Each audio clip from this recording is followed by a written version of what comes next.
At eto na nga po mga kababayan, no? Senator Amy Marcos. May ibinulgar mga kababayan. Eto, panoorin natin. Sabi ng NBI agents, inutusan daw sila personally and directly ni BBM. Arrest Bato at all costs kahit sino pa ang mamatay. Opo mga kababayan.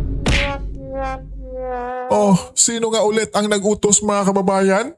Sabi ng NBI agents, inutusan daw sila personally and directly ni BBM. Arrest Bato at all costs kahit sino pa ang mamatay. Kahit sino pa ang madali. Basta pasukuin si Bato.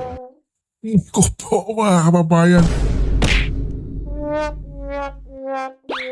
Pambihira di po ba? Pero agad naman niyang sinagot ng ating Pangulo mga kababayan. Na wala di umanong NBI sa loob mismo ng Senado.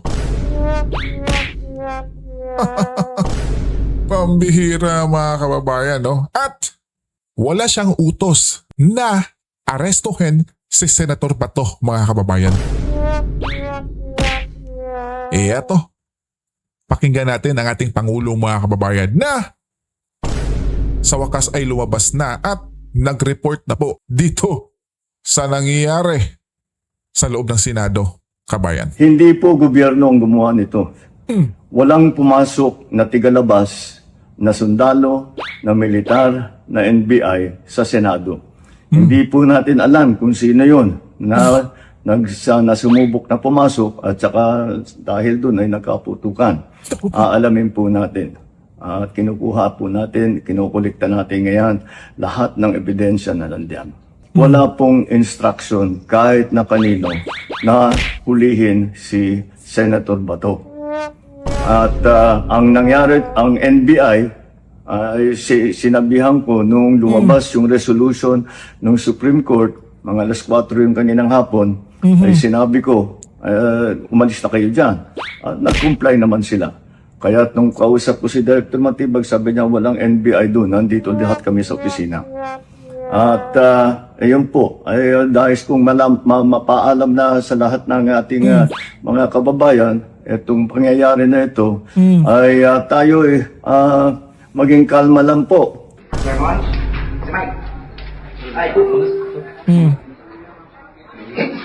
Ito yung sinasabi ng ating Pangulo mga kababayan na wala di umano siyang inutusan, di ba, na NBI para pumasok or arestuhin si Senator Bato dyan sa loob ng Senado mga kababayan.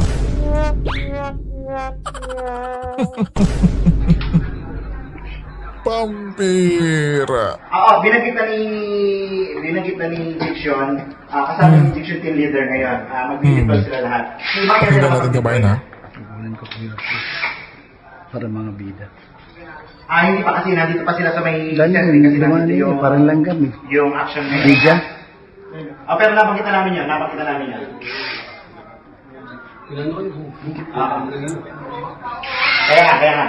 Kasama namin yung NBA ngayon. Sige. Okay. Kasama namin po yung NBI ngayon. Ano po to? Mahal naming Pangulo.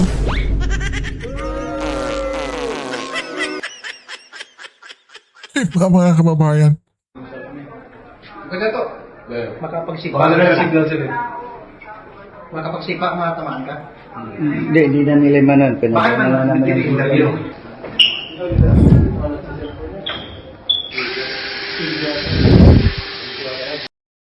Pambihira di po ba mga kababayan? At eto pa po mga kababayan, no? Kuhang-kuha sa video po ni Atty. Torion mga kababayan dyan mismo sa Senado. Eto, panoorin natin kabayan. Ayan may mga flashlight pa Naka-uniform NBI pa Hindi naman siya. Naka-uniform ng NBI kabayan.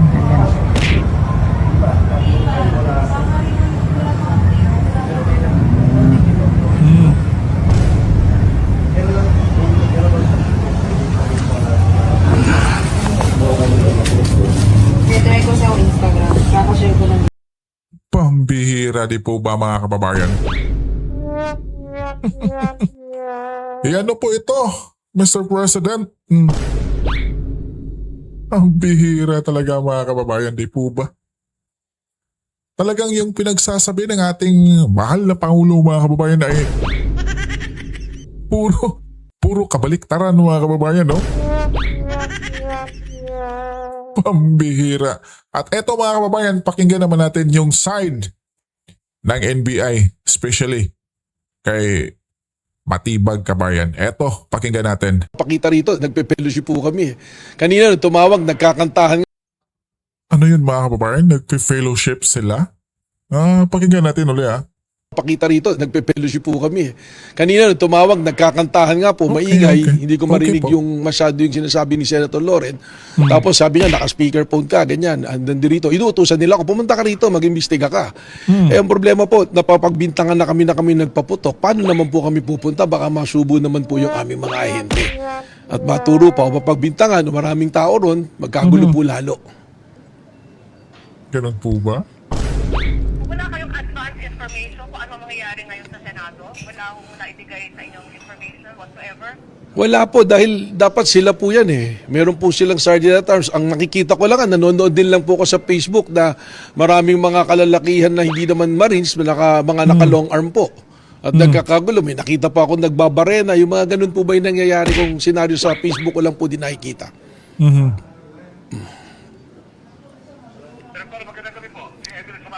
Ay, Emil, magandang gabi. Senator Alan Peter Cayetano, Direktor, umangkas daw di umano yung mga ahente ng NBI sa mga sasakyan ng media at nagpanggap ng mga mamamahayag para ma-penetrate ang Senate building. Wala pong ganun. Baka dapat, Emil, at tanongin nyo rito si John Consulta dahil sila yung media eh. Wala po kaming ganun na operation. Unang-una, wala naman pong utos sa amin. Ang sinasabi ko nga po, there will be an interagency collaboration po, may meeting pa, bago po magkaroon ng decision kung talagang mag-i-implement po ng warrant. At sabi ko nga po, meron na po Supreme Court case, tinitingnan din po namin yung direction niyan.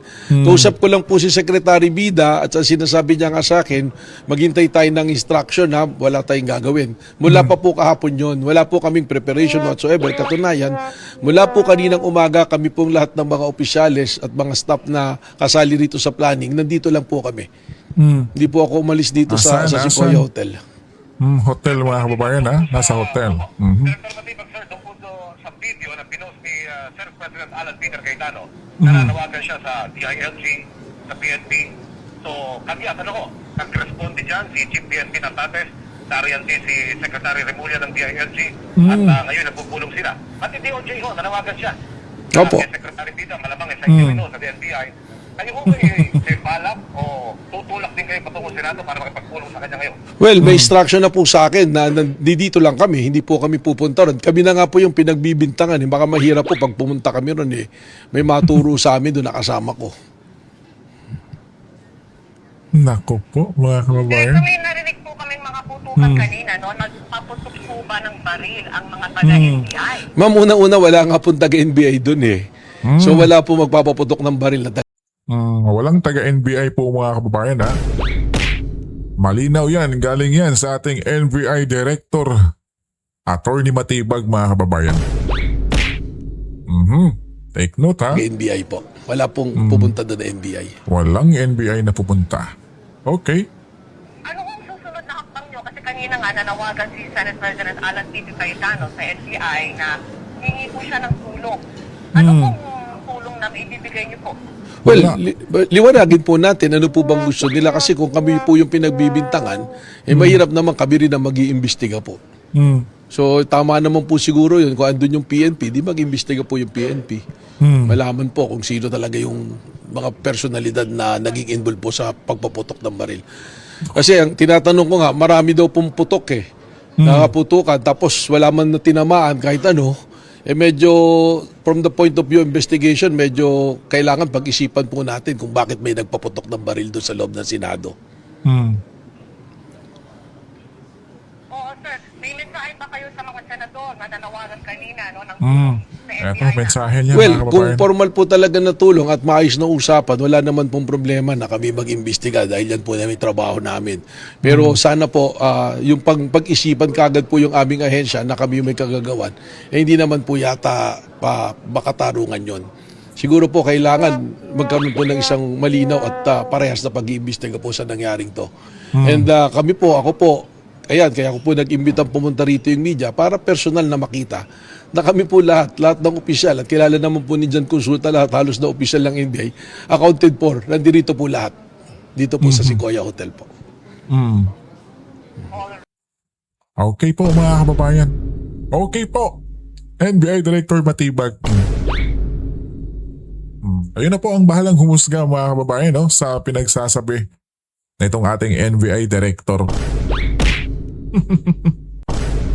At eto mga kababayan, no, binato pala kanina itong sasakyan ni Tito Sen ng bottled water mga kababayan ng mga taga-suporta ni Senator Bato dyan sa labas ng Senado mga kababayan. Itong si Tito Sen kasi mga kababayan, paglabas niya galing Senado, ay naku po,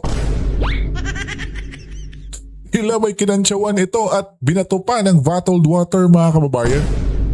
Naku, eto. Panoorin natin mga kababayan. Kumusta po, Tito Sen? Kumusta po?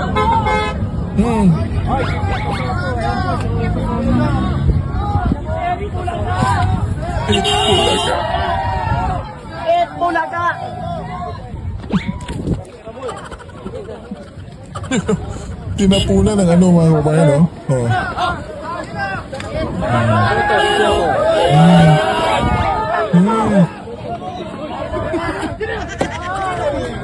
Binato. Doon na. Nako po.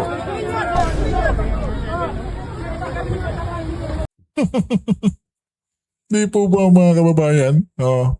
Ang daming nagkokomento dito mga kababayan no, nga buti daw. O buti raw mga kababayan. Kulang pa raw yung bottled water. Kaya pala itong si Tito Sen mga kababayan no, nag-post na kanyang FB page na tila ba'y galit na galit mga kababayan sa PNP. Dahil raw po mga kababayan ay di siya naprotektahan. Pambihira mga kababayan no. At di ba? Itong si Tito Sen mga kababayan nung nangyari yung gulo dyan sa loob ng Senado ay naku po. Wala na ito mga kababayan. Tila ba'y nakaalis na? Tila ba may info na? Naku po mga kababayan, no? Or timing lang. Di ba halos ano kasi mga kababayan yung mga bagong minority na kasamahan ni Tito Sen mga kababayan ay wala dyan sa loob ng Senado mga kababayan. Tansyadong-tansyado nila yung gulong nangyayari dyan sa Senado. Diba? Yan yung nababasa natin online mga kababayan Ang bihira. At eto naman po mga kababayan, pakinggan natin si Attorney Jimmy Bundok mga kababayan ukol sa nangyaring putukan dyan sa loob ng Senado. At eto pala mga kababayan, ang sinasabi kanina ni Matibag na yung Senado ay humingi ng tulong sa kanya.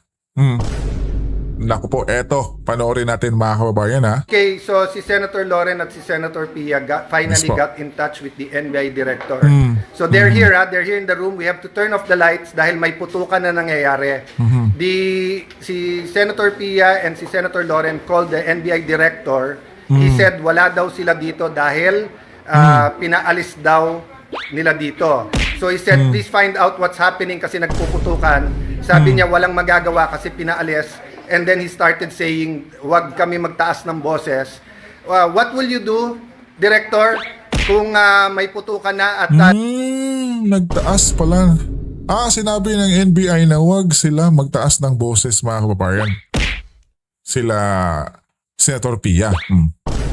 Na habang humingi sila ng tulong sa kanya mga kababayan. At ang kanyang sagot kanina mga kababayan ay di ba sinabi niya na fellowship ba yun mga kababayan? Tila ba yung may nagkakantahan? Pambihira. Pambihira mga kababayan, Lahat ng staff mo at yung mga usaan mo naka-vest na lahat and hindi malaman mangyayari. What would you do? Hindi ba dapat ang sagot mo, ma'am, sir, I'll go there, I'll make sure you'll help. That's what I was expecting him to say. When Senator Loren Lauren was talking to him very calmly. I said, what are you gonna do about this? Pinuputukan kami dito. Sabi niya, Correct. hindi kami makalapit. Pinalis nyo kami dyan. Sabi ko, well, then do your job. Make us safe. This is not good.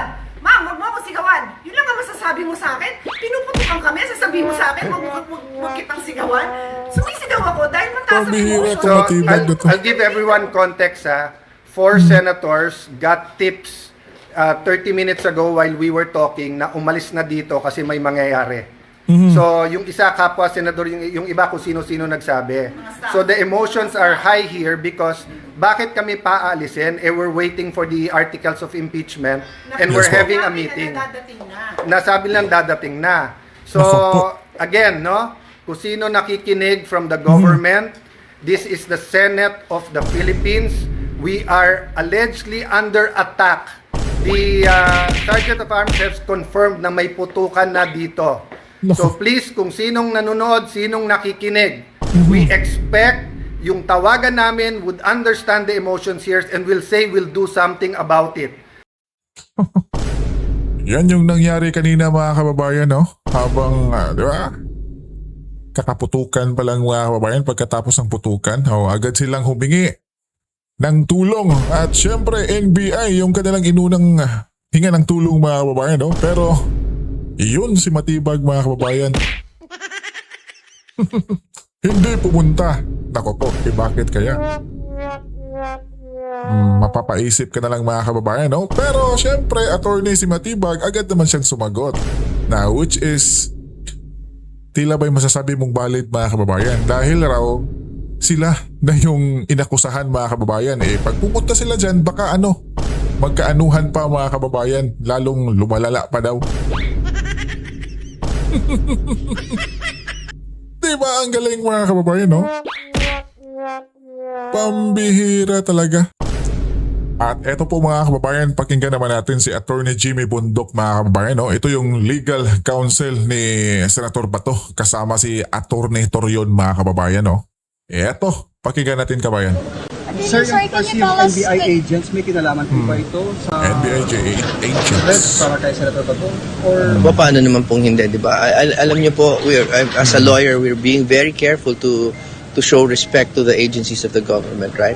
Pero what are you supposed Correct po mga kababayan, no? Diba?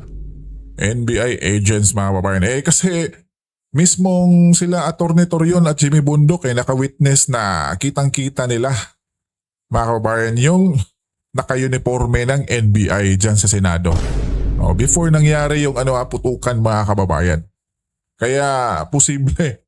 Diba? Sabi ni Attorney Jimmy mga kababayan.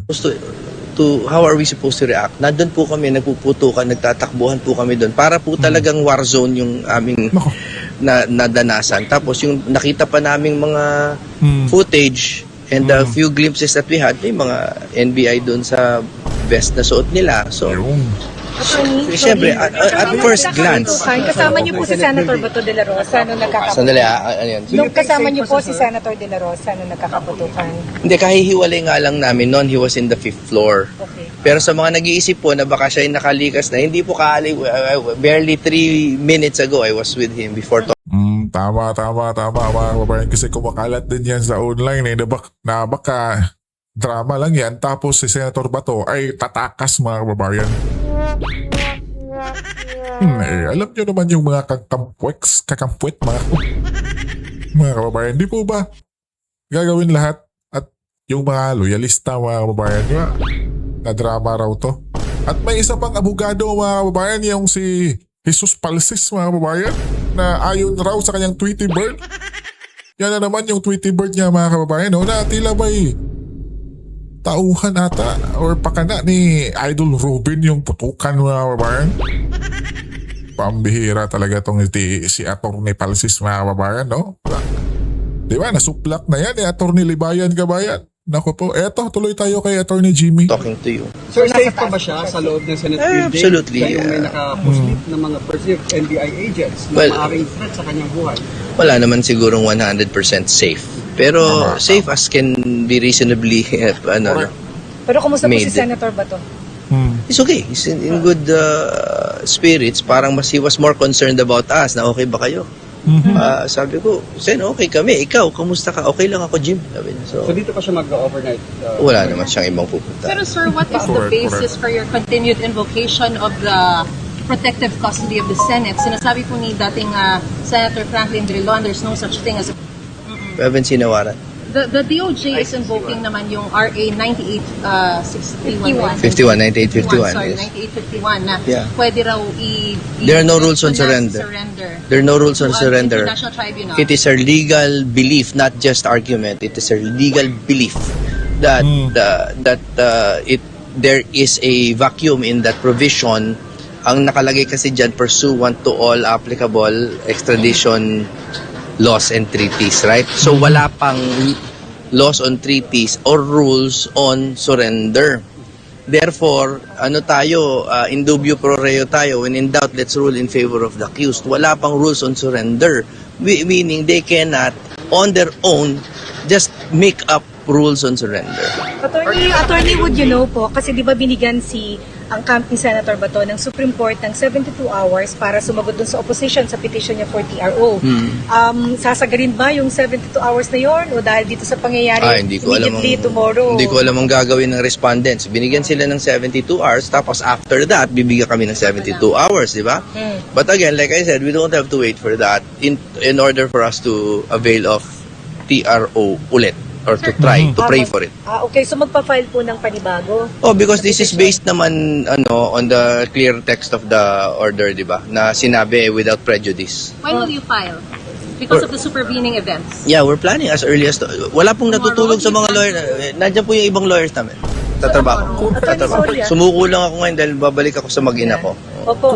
Nandun ba kayo nung nag-Facebook live si Senator Batot? Sinabi niya na ang kanyang information nandito sa area yung mga NBI agents daw na aaresto? Magkahiwalay po kami noon ng mga panahon. So just to be clear, nakita niyo yung vest na suot ng mga tao kanina ay NBI? Nakalagay po ba doon sa may vest? Nakita naman. Sa TV naman. Nakita mo rin eh. Nakita ninyo sa TV na nandito sa area, not inside the building? Yes, although again, dahil nagtatakbuhan kami, we saw glimpses of it, of what I think was NBI. Pero siyempre, it was confirmed nung nakita ko sa TV.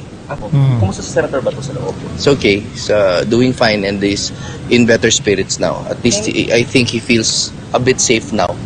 In fairness po to Secretary Remulla, he has provided adequate protection. Nakita niyo ba kung kinausap na Secretary Remulla si Senator Bato? Hindi po, ang kinausap po kasi nung time po na nag-uusap ang mga senador at si Secretary Remulla, that was also the time that Senator Bato was separated from us. Kaya kami po mga lawyers were very worried. Kaya tawag kay Senator Bato kung safe siya.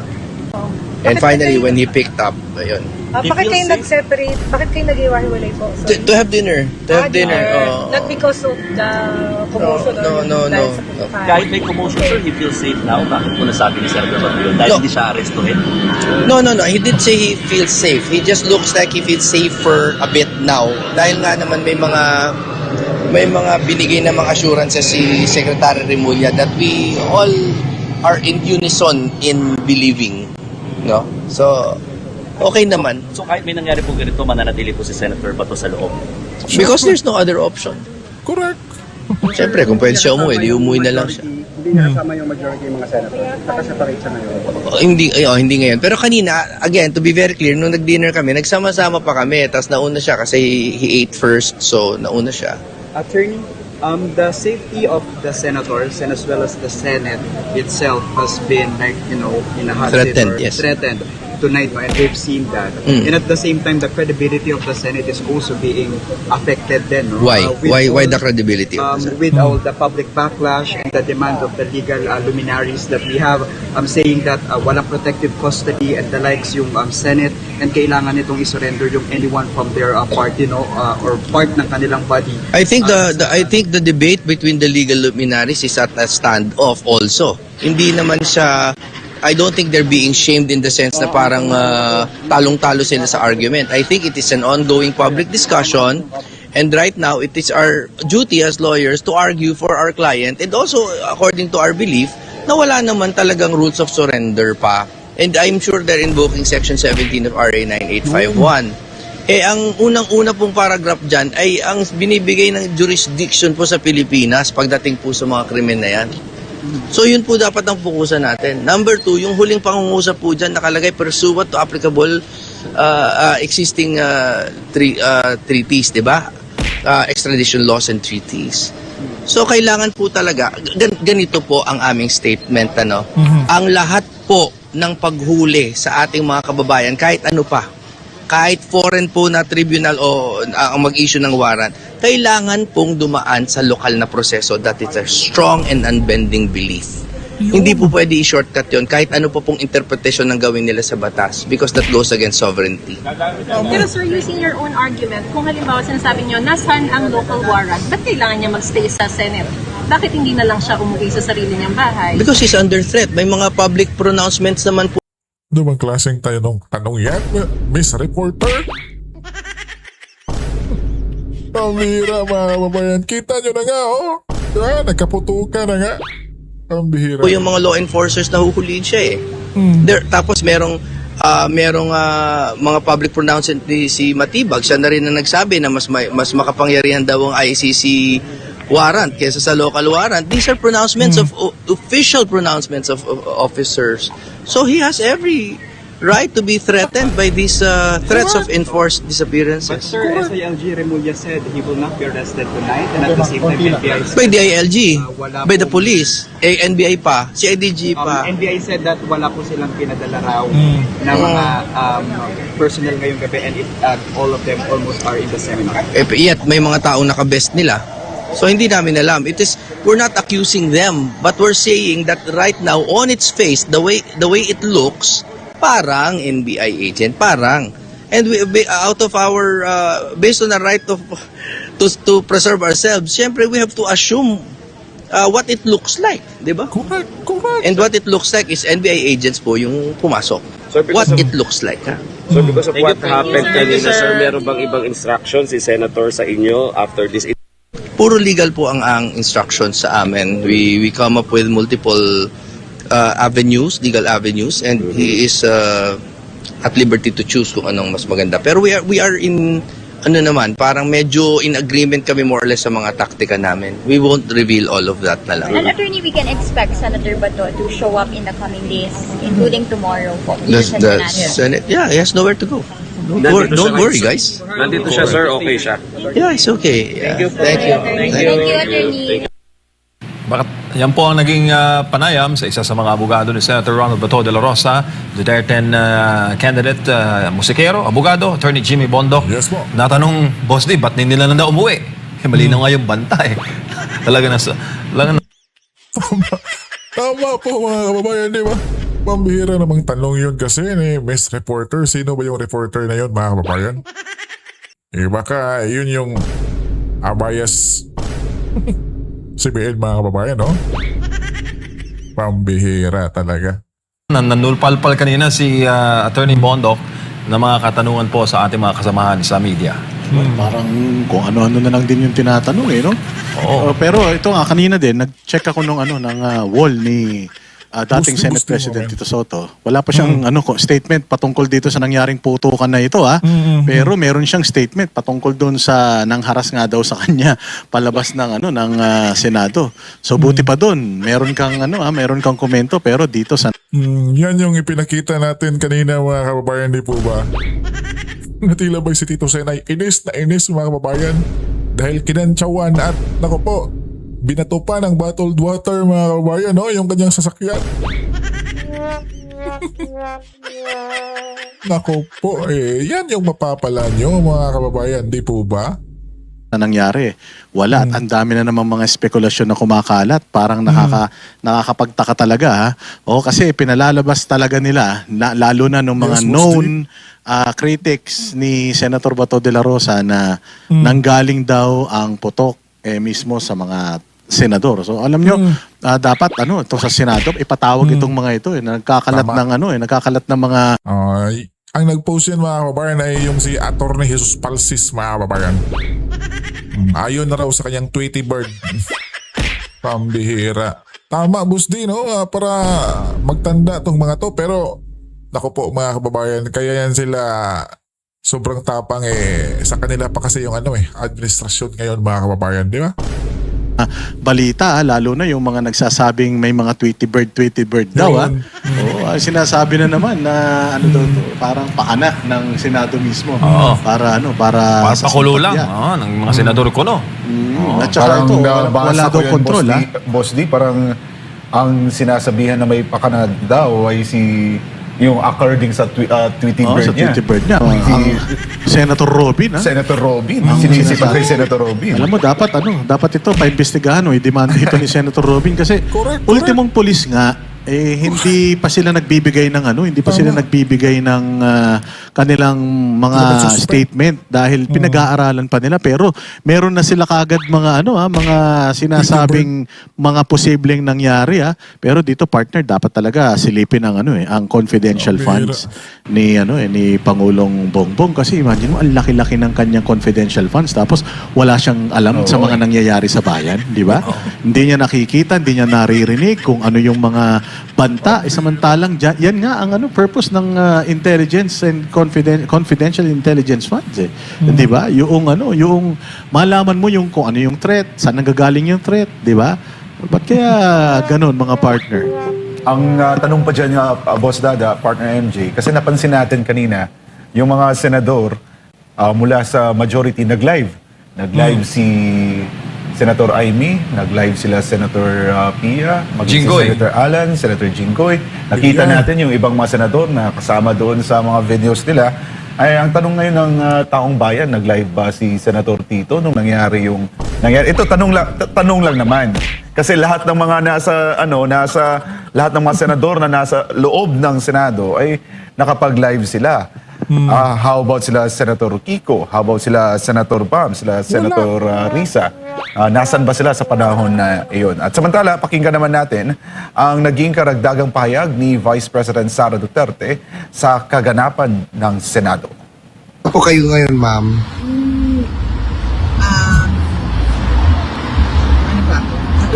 Nalulungkot at nakakagalit yung nangyari sa ating, yung nangyayari sa ating lalong-lalo na doon sa pagpakita ng disrespect sa institusyon ng Senado. Ma'am, can you expound further, ma'am, when you saw that mayroon talagang effort within the premises of the Senate, ma'am. All efforts are aimed at ensuring that Senator Bato will be surrendered and will be brought before the ICC under their custody. What are your initial reaction nung developing pa yung situation doon, ma'am? Sinasabi ko naman nung napagtanong ako sa ICC warrant, sabi ko nga, hindi pwede yan. Dahil ang mga foreign courts at foreign tribunals, wala silang jurisdiction sa loob ng Pilipinas. Kaya wala din visa lahat ng mga issuances ng foreign courts at foreign tribunals sa Pilipinas. Maliban na lang kung ipasok yan sa loob ng local courts. At yung local courts ang mag-issue ng kanyang sariling Philippine order. Base doon sa mapag-usapan sa kaso. Yun ang dapat na proseso. Dahil kapag sinasabi mo na pwede yan sa isang Republic Act, masasagasaan niya yung rights ng isang accused na nasa Bill of Rights natin na protektado ng Constitution natin. Ibig sabihin, nababiolate yung rights ni Senator Bato de la Rosa. At nakita na natin noon. Kaya nga, di ba, nung nangyari yung pagkidnap kay dating Pangulong Rodrigo Duterte, sa paningin ng buong mundo, ang tawag nila doon ay extraordinary rendition. Hindi yon surrender. Kasi sa pilitan mong kinuha sa tao sa bayan niya at dinala mo sa ibang bayan. Kaya yun yung opinion at paningin ng buong mundo sa nangyari noon. Ganyan din yung sinusubukan nilang gawin ngayon kay Senator Bato de la Rosa. At hindi nga yan. Hindi siya pwede. Dahil meron tayong constitution na sinusunod. Lahat naman sila nagsasabi, di ba? Na para tayo sa constitution.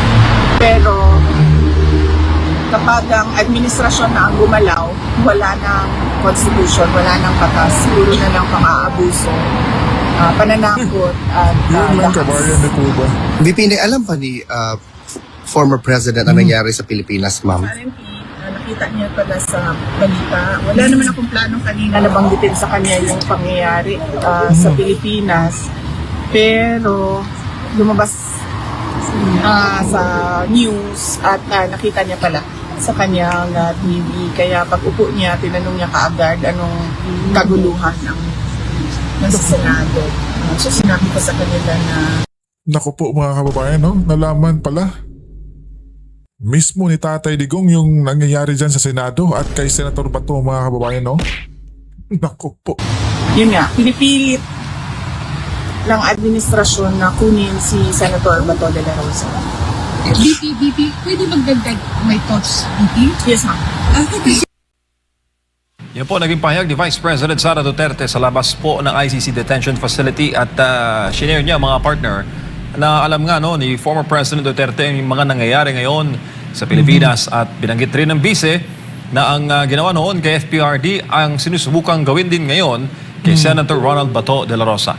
Kaya patuloy tayong makaantabay mga kababayan sa mga ganap po sa ating bansa. Boss D, baka mayroon kang mga payo sa ating netizens. Yun, laban lang. Laban lang sa mga kababayan natin. Tayo umaban sa gobyerno. Ha? Laban lang tayo sa buhay. Kasi alam naman natin na lahat na nagsisimula may katapusan yan. Malapit na. Konting panahon na lang. Sila na mismo ang nagre-reveal sa mga kabulastugan nila. At wala na silang nabobolang tao kahit ano yung pagdideny nila dito. Klarong-klaro. Hindi mangyayari ang mga bagay na ito kung walang nag-uutos mula sa mataas na posisyon. Yan lang po ang masasabi ni Boss Dada. At huwag natin kalimutan, hindi natutulog ang ating dakilang Ama sa lahat po ng mga nangyayaring kasamaan. At huwag natin din kalimutan, mga kababayan, ang kadiliman ay may hangganan. Bawat gabi, may liwanag po na naghihintay sa umaga. Tama po. Tamang-tama mga kababayan, di ba? At speaking of tama mga kababayan, eto, pakinggan muna natin si Senator Bato. Na tila ba'y tamang-tama yung kanyang kutob mga kababayan na may NBI na huhuli sa kanya kanina mga kababayan. Eto, pakinggan natin. Magandang hapon mga kababayan. Meron po tayong natanggap na impormasyon na pagkatapos sa aming session itong araw na ito, meron na po mga operatiba ng NBI at ng CIDG ang pupunta dito para ako'y aristuhin. Ako po'y nananawagan sa inyo. Sana tulungan nyo ako. Huwag po tayong papayag na another Pilipino ay dadalhin sa dahig. Pangalawa, kay Pangulong Duterte. Ako po'y nananawagan sa inyo na sana pumunta kayo dito, tulungan nyo kami, mag-vigil tayo dito sa harapan ng Senado. Ako po'y nakikiusap sa inyo. Kung kayo'y meron pang puso para sa ating bansa, sana pumunta kayo dito. Ako nananawagan sa inyo. Lahat ng mga Pilipino na may puso para sa ating bansa, para sa pinabukasan ng ating bansa, pumunta na po kayo dito sa harap ng Senado at para mapigil itong kanilang plano na tayo ay aristuhin at dadalhin sa dahig. Hindi po katanggap-tanggap yan para sa ating Pilipino. Correct. So mga kaibigan ko, lahat ng Pilipino, ako nanawagan sa inyo. Pumunta po kayo dito sa harap ng Senado at mag-vigil tayo.